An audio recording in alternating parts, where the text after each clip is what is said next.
नमस्कार। चलिए सीधा मुद्दे पर आते हैं और देखते हैं कि आने वाले सोमवार के लिए निफ्टी 50 में ट्रेडर्स के लिए क्या मौके बन सकते हैं। तो शुक्रवार को बाजार बंद हुआ 24,450.45 पर। अब ये नंबर अपने आप में काफी जरूरी है, क्योंकि इससे हमें पता चलता है कि पिछले हफ्ते का एंड किस तरह के मूड के साथ हुआ।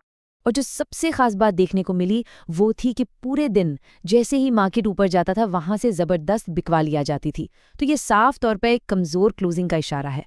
तो शुक्रवार की ये जो 24,450.45 की क्लोजिंग है, ये दिन भर के नेगेटिव माहौल को पक्का करती है। अब सवाल ये है कि इससे सोमवार के लिए हमें क्या सीखना है।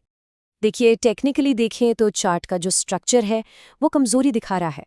दिन भर का सेंटिमेंट भी नेगेटिव था। तो अब सबसे बड़ा सवाल यही बनता है कि क्या ये जो बिकवाली का प्रेशर है ये सोमवार को भी बना रहेगा। ठीक है, तो अब आते हैं सबसे जरूरी बात पर। शुक्रवार के एक्शन को देखकर सोमवार के लिए दो ही मेन सिचुएशन बनती हैं। चलिए एक एक करके दोनों को ही समझ लेते हैं। तो पहला सिनेरियो, अगर बाजार में शुक्रवार वाली गिरावट बनी रहती है, मतलब अगर निफ्टी नीचे की तरफ फिसलता है, तो कुछ लेवल्स हैं जहां पर उसे सपोर्ट मिल सकता है और इन सपोर्ट जोन्स पर नजर रखना बहुत ही क्रिटिकल होगा। मान लीजिए सोमवार को मार्केट कमजोर खुलता है या खुलने के बाद नीचे जाने लगता है, तो पैनिक नहीं करना है। एक इंट्राडे ट्रेडर के लिए सबसे जरूरी है कि वो पहले से तय किए गए सपोर्ट लेवल्स पर फोकस करे, क्योंकि इन्हीं जगहों से मार्केट के पलटने की उम्मीद होती है। तो ये हैं वो तीन सबसे जरूरी लेवल। पहला सपोर्ट है 24,350 पर। इसे एक साइकोलॉजिकल लेवल मानिए, जहां बायर्स मार्केट को थामने की पहली कोशिश करेंगे। अगर ये भी टूट गया तो फिर 24,280 एक बहुत ही इंपॉर्टेंट डिमांड जोन है, जहां से अक्सर अच्छी खरीदारी लौटती है। और अगर सेलिंग प्रेशर बहुत ज्यादा रहा तो फिर 24,200 दिन का आखिरी और सबसे मजबूत किला माना जाएगा। अच्छा, अब बात करते हैं दूसरे सिनारियो की। क्या हो अगर मार्केट गिरने के बजाय ऊपर की तरफ बाउंस करे? ऐसा होने के लिए मार्केट को एक बहुत ही जरूरी कंडीशन पूरी करनी होगी।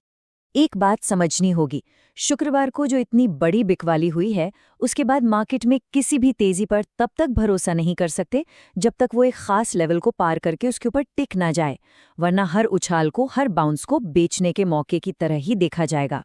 और वो एक जादुई नंबर, वो सबसे महत्वपूर्ण लेवल है 24,550 का रेजिस्टेंस। बस यही वो लेवल है जो तय करेगा कि बाजार में खरीदारों की वापसी हो रही है या नहीं। सोमवार के लिए हर इंट्राडे ट्रेडर की नज़र इसी लेवल पर होनी चाहिए। और एक बात बिल्कुल साफ है, सिर्फ इस लेवल को छूकर वापस आना काफ़ी नहीं है। मार्केट को इसके ऊपर सस्टेन करना होगा, टिकना होगा, ट्रेड करना होगा। सिर्फ और सिर्फ तभी ये माना जाएगा कि हाँ, अब बिकवाली का दबाव कम हो रहा है और मार्केट में एक पॉजिटिव टर्न आ सकता है। तो चलिए अब इन दोनों सिनारियों को जोड़कर सोमवार के लिए एक बिल्कुल सिंपल, सीधा साधा गेम प्लान बना लेते हैं।